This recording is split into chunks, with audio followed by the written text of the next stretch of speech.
Hello class, back again, brief calculus, and we're going to go over definite integrals. First of all, I would like you to think back to what 6.1 to 6.3 were on. They were on indefinite integrals.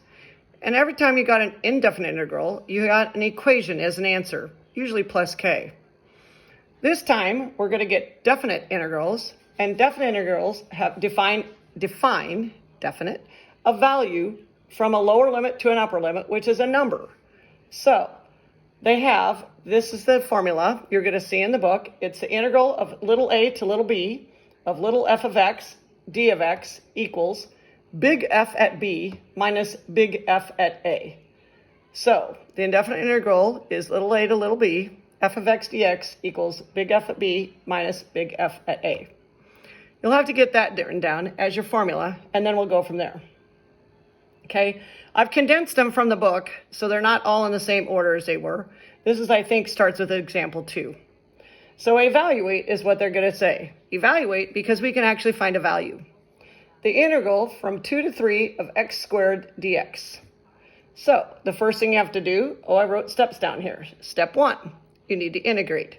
Step 2, you need to substitute big F of b and big F of a in the formula and then subtract. I'll give you a minute to write those 3 things down.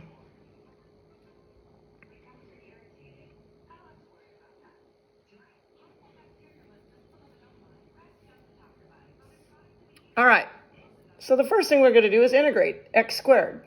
Well, the integral of x squared is x cubed over 3. Notice, we do not have a plus k anymore because we have values. Now, I'm not sure why, but they put a bar from 2 to 3. That's how they denote it. And that's how we will be denoting it anyhow. Little a is the lower limit, little b is the upper limit, and so we have those. So then I stick little b in because it said f at b. So I put b in first, 3 cubed over 3, minus little a, 2 cubed over 3. I get 27 over 3 minus 8 over 3, and that gives me an answer of 19 over 3. That's the answer. That's all you have to do. Now, of course, every problem has its tricks.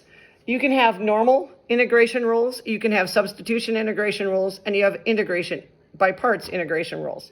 So you have to be aware of which rules you're going to have to be using. Okay, in letter B here, we have the integral from 1 to 4 of the square root of x dx.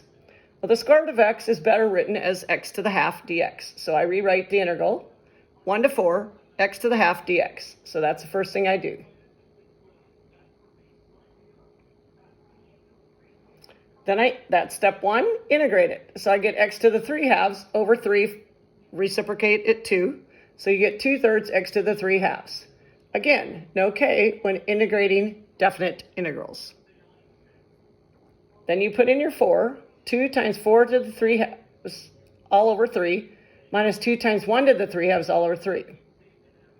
Comment here, I didn't note this before. I do not reduce here on these because they're both right now in thirds, and these happen to be both in thirds. I don't reduce until the end, just in case 27 thirds, these, like if it, 27 thirds is 9, but 9 minus 8 thirds, then you'd have to go back and figure out what it is. So leave it as an improper. So in this one, 4 cubed is 64, but divided by 2 means the square root of 64, which is 8, and 8 times 2 is 16 over 3. 1 cubed is 1, square root of 1 is 1, 1 times 2 is still 2, so minus 2/3 is 14/3, answer. So basically, you're going through and just evaluating these. Now there's properties of definite integrals, and I condensed them down. So this is a condensed version of the properties. So the first one I said is property number 1, integral from little a to b of f of x dx equals negative little b to a of f of x dx. So if I switch the order of those, it gives me an opposite answer, or a negative. Then I have the property number 2 I wrote was integral from little a to little a of f of x dx equals 0. Basically, it'd be up here putting in the same number twice, putting in 4 there and 4 there. Well, you subtract it, you're going to get 0. Property number 3, I'm going to do little a to b of f of x dx. What they do is they actually split them up into different integrals, which we're going to do in a few minutes. of little a to c of f of x dx plus little c to b. So they split up the a to b someplace in between. It does not have to be even, by the way. And you can still add them together. Property number 4 is I have a constant rule, little a to b of c times f of x. You can bring the c on the outside and still do the integral of a to b of f of x dx. And the 5th rule I wrote, and I wrote it as 1, but it's plus or minus, integral of a to b of f of x plus g of x dx, or minus, is the integral of f of x d of x plus the integral of g of x dx. Sometimes it's a lot easier to split them up to do them that way. And we're going to do a couple examples here on some of these properties. So the first one is integral from 1 to 1 of x dx. Well, the first thing I do is I write my integral as x squared over 2 from 1 to 1. Well, I get 1 squared over 2 minus 1 squared over 2. Well, that's 0. Did I have to show how that work if I knew that the integral had the same upper and lower limits? No, you did not. You could go straight to 0. Third one says, and I have 2 problems. I gave you information first. So the first bits of information I gave you was that the integral from 1 to 3 of f of x dx is 5. Straight out told you that's 5. Then I gave you the integral from 3 to 6 of f of x dx is 7. I probably should slow down and let you write that down, huh? All right. So this is the integral from 1 to 3. This is the integral 3 to 6. They're both of f of x, so we don't know what the function is. It doesn't matter. This answer is 5. This answer is 7. So in this question, I ask, what's the integral from 1 to 6 of f of x dx? Well, the integral from 1 to 3 is 5. The integral from 3 to 6 is 7. So I add 5 plus 7, and I just get 12. That's all. You just add. Okay? Over here, so this is a demonstration of the rule that split them up. Which one was that? Property 3. So over here, I have from 1 to 3 of 16 times f of x dx. Well, I know that 1 to 3 is 5, because you told me from 1 to 3 it was 5. I just do 16 times 5, and I get 80. So that's my answer, 80. You get actual digits. So, that's first page. Let's go to the next page. All right, on the next page, we have a couple more examples like that. On this one, I have example 1 to 4. Integral of f of x dx is 5. But that's f of x. Then I say the integral from 1 to 4 of g to the x dx is negative 3. So I have 2 different things. I have an f of x and I have a g of x. Both integrals are from 1 to 4, though. So on letter A, I said the integral of 1 to 4 f of x plus g of x dx. Well, I knew that the integral of 1 to 4 of f of x is 5. And I know the integral from 1 to 4 of g of x is negative 3. And it tells me to add. So what's 5 plus negative 3? Why, it's 2. A specific number. Answer. On this one, I use the constant rule. Integral of 1 to 4 of 3 times f of x plus 4 times g of x d of x. Well, again, I know these answers up here. So I said 3 times the integral of 1 to 4 of f of x is 5, 3 times 5. And here's 4 times g of x, which is negative 3. So I have 3 times 5 is 15. 4 times negative 3 is minus 12. And 15 minus 12 is 3. That's my answer. Now, what could I do to excite you? Oh, of course, I could tell you how to do some of these things in applications.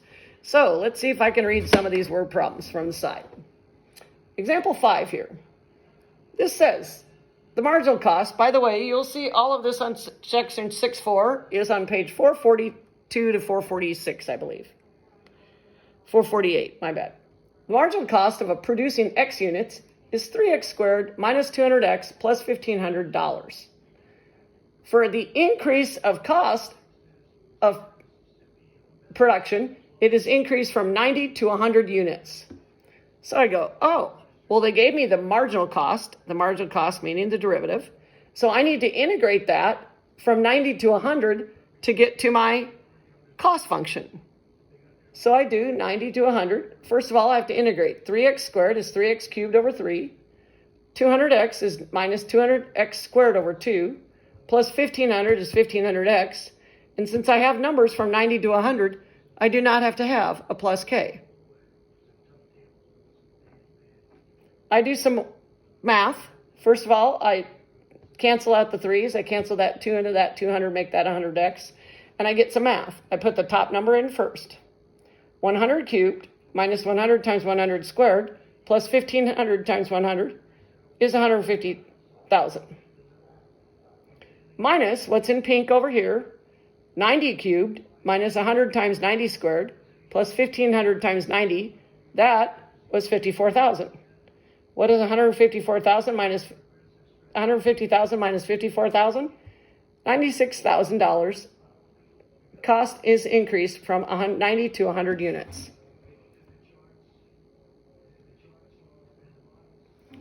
And last but not least, I do have another marginal cost function because I figured you love marginal cost so much, and they're always on your quizzes and test assessments.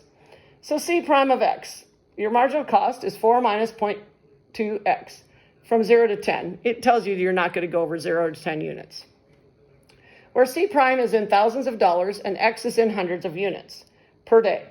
If the number of units changes from 2 to 500 units, what is the change in cost? Well, first of all, I need to find a cost function because I gave you a marginal cost function. So I integrate 4 minus 0.2x. The integral of 4 is 4x. The integral of 0.2x is 0.2x squared over 2 from 2 to 5. Why did I not put 200 and 500? Because it told me that it was in hundreds of, the x was in hundreds, and it also told me that the answer would be in thousands of dollars. So I put my numbers in, 4 times 5 minus 0.2 times 5 squared divided by 2. That gives me 20 minus 0.25 minus 4 times 2 minus 0.2 times 2 squared over 2. And I don't cancel anything again. I have 8 minus 0.4, which is 7.6. And 20 minus 2.5 minus 7.6 is 9.9 thousands of dollars. Of course, you would not forget to label and make sure you have the same number of units that is in each word problem. Okay, this is today's assignment. It's 6.4. It's straight from your syllabus. Page 449 to 450. 1, 5, 11, 17, 19, 21, 25, 28, 47, and 51. Hope you're having a great day. I hope I didn't go too fast, but you can stop this video at any time you need to. All right, thank you.